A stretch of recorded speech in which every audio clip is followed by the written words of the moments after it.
La chorale a préparé les chants par le soin avec lequel ceux qui animent cette célébration ont mis tout l'amour. Parce que, figurez-vous, nous portons ici, dans cette église, nous portons à chaque célébration un trésor qui est d'une telle beauté que nous voulons l'entourer de la plus grande beauté que nous puissions lui offrir. Il est important que nos liturgies soient belles. Il est important que nos liturgies soient bien célébrées. Il est important que nous mettions toutes les ressources de l'art humain, toutes les ressources que nous donnent nos sens. Ce soir, vous sentez de l'encens, vous voyez dans la pénombre une lumière dans le cœur, vous entendez des paroles qui vous touchent, des chants qui doivent vous aider dans la prière. C'est-à-dire que tout votre être est saisi, non pas par un message, mais par quelque chose qui vous est donné. C'est ce qu'on appelle le mystère de la foi. Le mystère, c'est quelque chose que nous vivons ce soir. Plus que cela, le mystère, c'est une rencontre. Figurez-vous que ce soir, Jésus est là au milieu de vous, même si vous ne le voyez pas. Non seulement Jésus est là, mais Jésus se donne à vous. C'est ça que saint Paul appelle le mystère. Pour nous, le mystère, c'est quelque chose d'énigmatique. Mais pour saint Paul, le mystère, c'est le mystère d'un amour qui est donné, c'est le mystère d'une rencontre. Et si nous l'appelons le mystère, c'est que c'est tellement plus grand que tout ce que l'homme peut concevoir, qu'il n'y a que ce mot, mystère, pour le traduire. Alors l'Église, et je vous l'annonce, peut-être que vous l'avez entendu, a demandé en France que soient revues les traductions du missel qui avaient été faites il y a une 50aine d'années. Vous savez, après la réforme liturgique, il y a un nouveau missel qui reprenait la tradition de l'Église avec quelques modifications. Et malheureusement, j'ose dire malheureusement, la première traduction en français, celle que nous avons l'habitude de dire depuis notre enfance, n'était pas très bonne.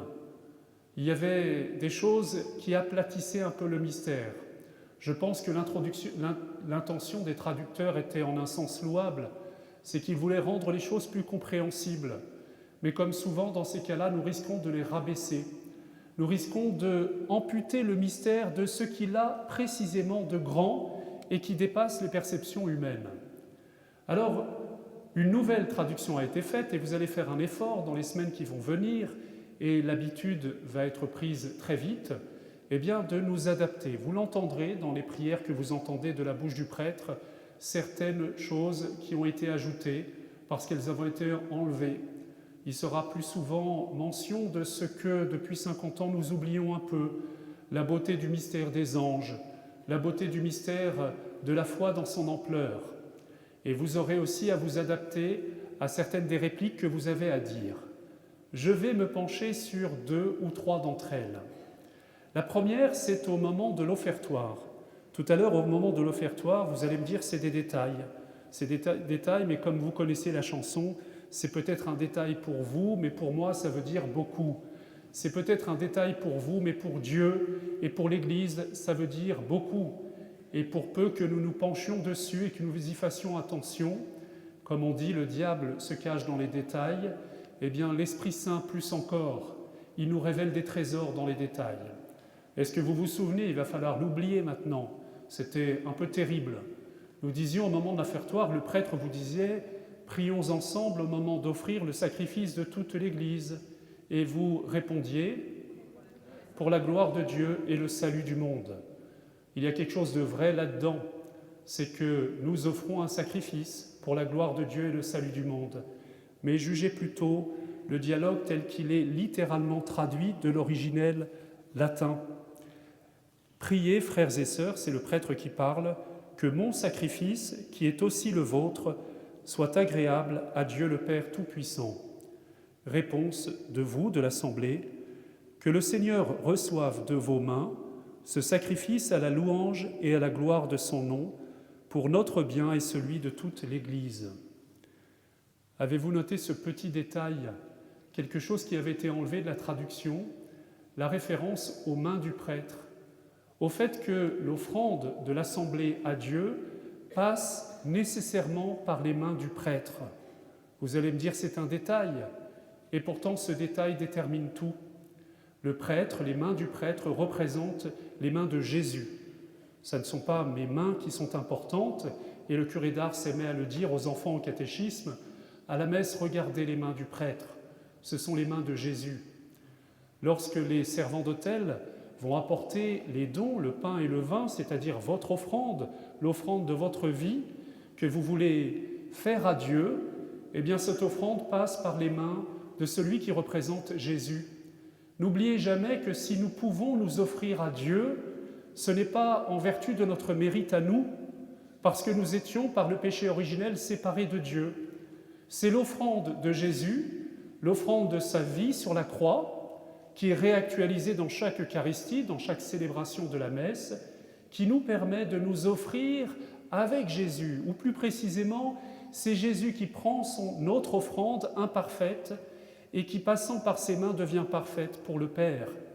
Parce que cette offrande, elle a été purifiée dans le sang, dans l'amour que Jésus a répandu au jour de son sacrifice. Donc dire au prêtre, c'est par vos mains que ce sacrifice est rendu agréable à Dieu le Père, c'est se souvenir qu'au cœur de notre célébration, il y a le Christ, et que c'est lui qui est là présent au milieu de nous, et c'est lui qui prend nos vies pour les offrir au Père. Vous connaissez cette parabole de Jésus, quand il dit quand on construit une maison, il faut la bâtir sur le roc. On peut construire une très belle maison, mais si elle n'a pas été bâtie sur le roc, eh bien, dès la première tempête, elle s'effondrera. Le roc, c'est le Christ. Nos prières, l'offrande de l'Église doit être fondée sur l'unique offrande qui a été accueillie par Dieu le Père, à savoir Jésus. Vous voyez que dans un simple détail, nous avons déjà dit beaucoup et nous avons été au cœur du mystère chrétien.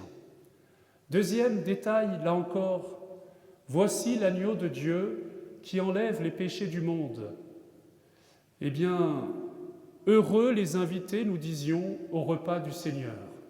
Là encore, j'étais toujours très triste et pour ma part, je vous avoue que j'avais anticipé cette correction dans la traduction. La vraie parole, ça n'est pas heureux les invités à un repas. Nous n'avons pas une table au milieu.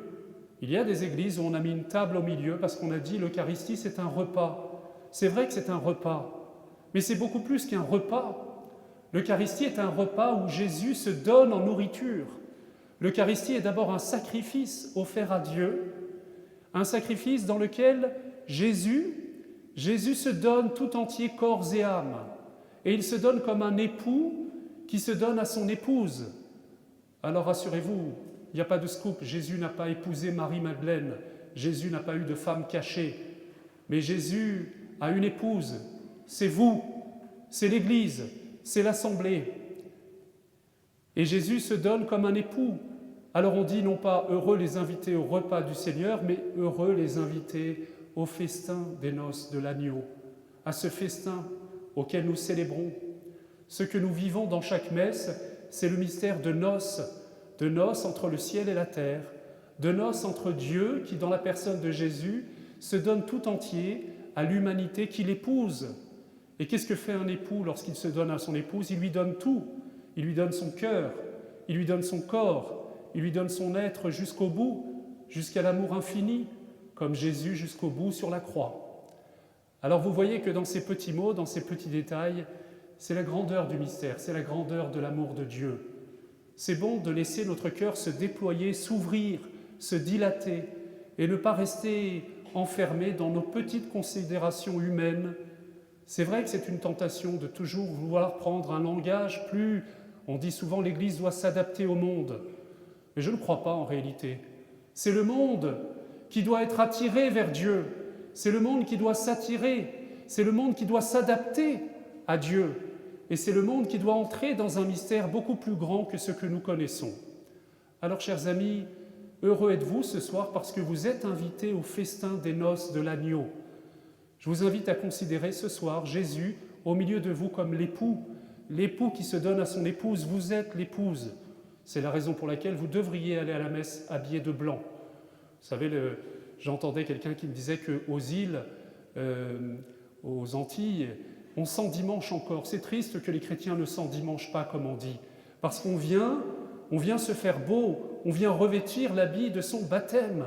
Et l'habit de son baptême, c'est un habit blanc, c'est l'habit de l'épouse qui se fait toute belle parce qu'elle reçoit pour la première fois et pour toujours l'amour, le cœur, l'être tout entier de son époux.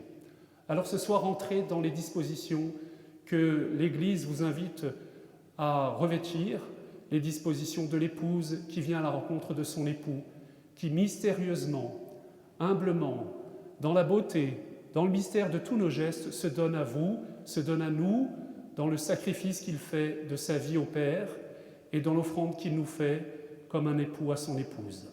Amen.